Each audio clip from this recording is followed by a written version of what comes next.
পলাশে পঙ্গু যুবককে দোকান করে দিল সামাজিক সংগঠন আমরা দুর্বার।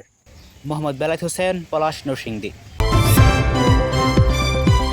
মানবিকতার উজ্জ্বল দৃষ্টান্ত স্থাপন করল নরসিংদীর পলাশের সামাজিক সংগঠন আমরা দুর্বার। শুক্রবার 19 সেপ্টেম্বর সকাল 11টার দিকে উপজেলার চরসিংদুর ইউনিয়নের দক্ষিণ দেওরা গ্রামের মূল সড়কের পাশে পঙ্গু যুবক আশরাফুদ্দিনকে মালামাল সহ একটি দোকান করে দেওয়া হয়। 2019 সালে একটি নির্মাণাধীন ভবনের কাজ করার সময় ভয়াবহ দুর্ঘটনায় উভয় পা ভেঙে গিয়ে পঙ্গুত্ব বরণ করেন আশরাফুদ্দিন। এরপরও তিনি ভিক্ষা নয় বরং নিজেকে স্বাবলম্বী করার আকাঙ্ক্ষা ধরে রেখেছিলেন। তার এই আত্মমর্যাদা বোধকে সম্মান জানিয়ে আমরা দুর্বার সংগঠন দেশ ও প্রবাসী সদস্যের আর্থিক সহায়তায় আশরাফুদ্দিনের জন্য দোকানের ব্যবস্থা করে দেয়। দোকান হস্তান্তর শেষে বিশেষ দোয়া ও মাহফিলের আয়োজন করা হয়। আশরাফুদ্দিনের সুস্থতা ও ব্যবসায়িক সফলতা কামনা করে দোয়া অনুষ্ঠিত হয়। পরে সংগঠনের পক্ষ থেকে উপস্থিত সবার মাঝে মিষ্টি বিতরণ করা হয়।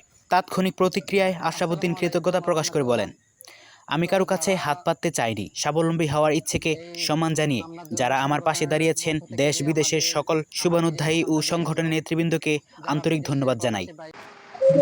আসসালামু আলাইকুম ওয়া রাহমাতুল্লাহ। তো যারা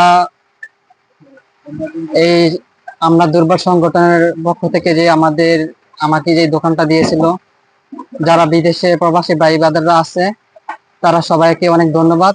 তাদের প্রতি অনেক কৃতজ্ঞ থাকলো। তাদেরকে যেন আল্লাহ সবসময় সুস্থ রাখেন, ভালো রাখেন, আর তারা যেন আরো মানুষের পাশে এভাবে দাঁড়াতে পারে আর কি। সংগঠনের সভাপতি রাজীব সরকার জানান, আশরাফুদ্দিন নিজের চেষ্টায় কিছু করতে চেয়েছিলেন। আমরা তার সেই ইচ্ছেকে বাস্তবে রূপ দিয়েছি।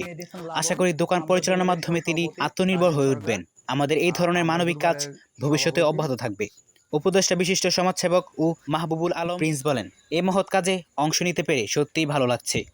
দেশ বিদেশ থেকে যারা আর্থিক সহায়তা করেছেন তাদের প্রতি কৃতজ্ঞতা জানাই। আরেক উপদেষ্টা মোহাম্মদ হানিফ মিয়া বলেন, প্রতিবন্ধী মানুষকে স্বাবলম্বী করে তোলা সমাজে মানবিকতা ও সহমর্মিতা বৃদ্ধি করবে। এই দোকানের মাধ্যমে আশরাফুদ্দিন তার পরিবারকে আরও সুন্দরভাবে গড়ে তুলতে পারবে। স্থানীয় এলাকাবাসী জানান, এই উদ্যোগ নিঃসন্দেহে প্রশংসনীয়। অসহায় ও প্রতিবন্ধীদের স্বনির্ভর করতে হলে সমাজের বিত্তবানদের এই ধরনের কাজে এগিয়ে আসা জরুরি।